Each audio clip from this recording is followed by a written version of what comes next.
La adaptación de las especies primitivas a la vida terrestre fue más larga y compleja de lo que a veces se piensa. Hubo especies que, si bien llevaban una vida acuática, poseían características que les permitían hasta cierto punto moverse fuera del agua, convirtiéndose en los primeros seres anfibios.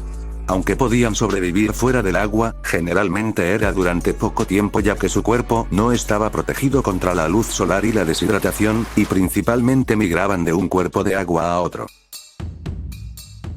Hace 375 millones de años, en el Devónico superior existía una especie de transición evolutiva.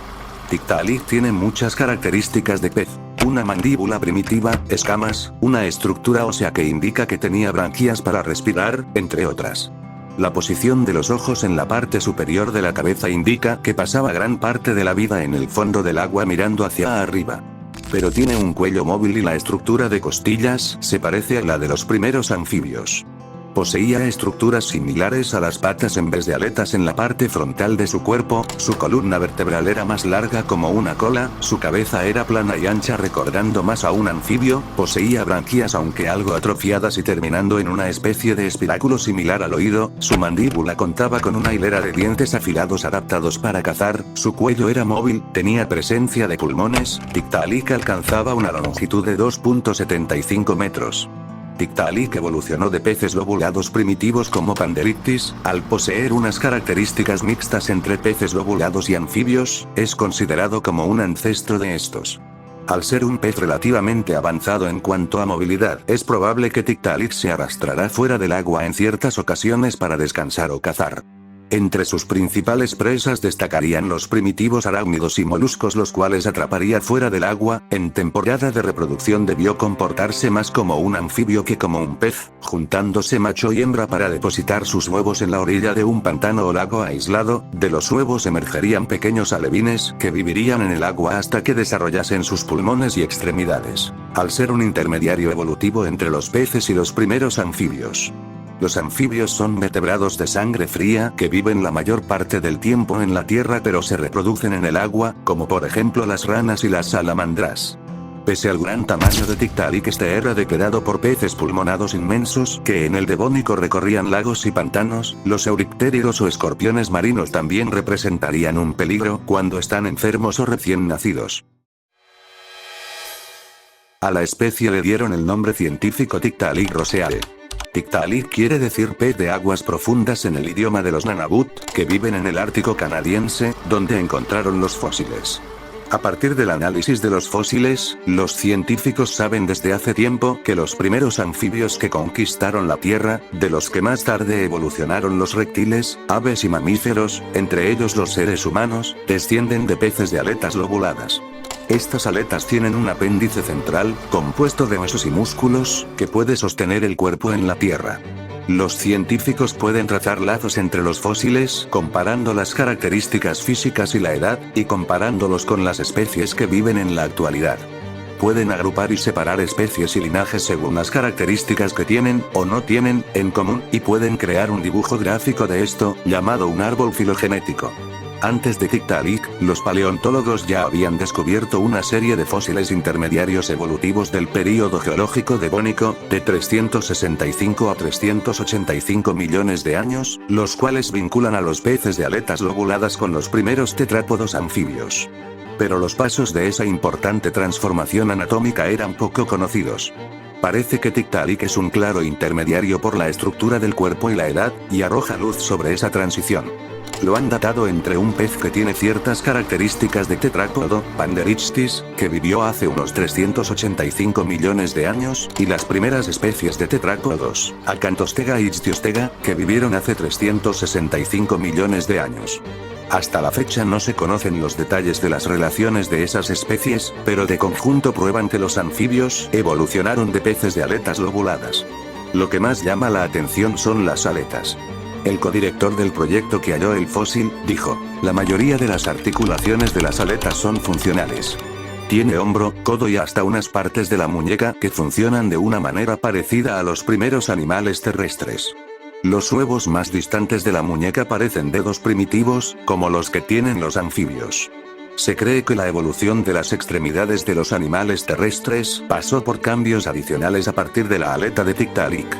Las aletas y o extremidades y el esqueleto de Tiktaalik indican que podía soportar el peso de su cuerpo bajo la fuerza de la gravedad, ya fuera en aguas someras o en tierra. Esto sugiere que Tiktaalik vivía en aguas someras, pero también podía respirar aire y quizá caminar un corto tiempo en la tierra. Los fósiles de Tiktaalik se hallaron en la isla de Ellesmere, a 950 kilómetros del Polo Norte, una región donde se encuentran sedimentos expuestos del Devónico, y hay muchas posibilidades de encontrar fósiles de la transición de pez a anfibio. Los científicos del proyecto saben que durante el Devónico esa parte de América del Norte era parte de una sola masa continental ubicada en el Ecuador, donde vivían otras especies de esta transición. En los centenares de millones de años desde el Devónico, esa masa continental se separó y se trasladó a donde está ahora. Los fósiles de Tiktaalik son como una foto instantánea de una transición que tuvo lugar hace docenas de millones de años. La evolución de pez a tetrápodo no tenía que suceder, pero sí ocurrió, por medio de un proceso de mutación genética, selección natural y otros procesos evolutivos. La transición de agua a tierra es casi sin duda un ejemplo de radiación adaptativa. En este proceso los animales que adquieren ciertas características, como por ejemplo extremidades primitivas para caminar o la capacidad de respirar aire a partir de transformaciones y mutaciones genéticas que se pueden heredar, colonizan nuevos hábitats más propicios para sobrevivir, con nuevas fuentes de comida, menos peligro de depredadores, menos competencia con otras especies, entre otros. La capacidad de vivir en un hábitat nuevo, primero en aguas poco profundas y luego en la tierra, da ventajas para sobrevivir a los animales en el proceso de transición. A su vez, les da ventajas para reproducirse y el nuevo rasgo heredado se extiende a la población. Así pueden surgir nuevas especies con relativa rapidez, a veces en un lapso de unos miles de años, en el árbol de la vida. El descubrimiento de Tiktaalik ocurre en un momento en que la evolución y el método científico están bajo ataque de los fundamentalistas religiosos, del presidente para abajo. Los creacionistas, entre ellos los defensores del diseño inteligente, que dicen que la vida es tan compleja que debe ser obra de un diseñador sobrenatural, o sea, Dios, cuestionan la importancia de Tiktaalik. Pero en realidad este descubrimiento refuta una vez más las afirmaciones de los creacionistas de que el registro fósil no explica las transiciones entre las formas de vida. Tenemos el Archaeopteryx, un fósil de la transición a aves, una ballena primitiva terrestre y ahora este animal que muestra la transición de pez a tetrápodo. ¿Qué más se necesita del registro fósil para demostrar que los creacionistas están totalmente equivocados? Aclaremos. El descubrimiento de Tiktaalik no es importante porque se necesita más confirmación de la evolución. Todos los campos científicos desde hace 150 años han demostrado sin lugar a dudas que ocurrió, así como han demostrado que la Tierra no es plana.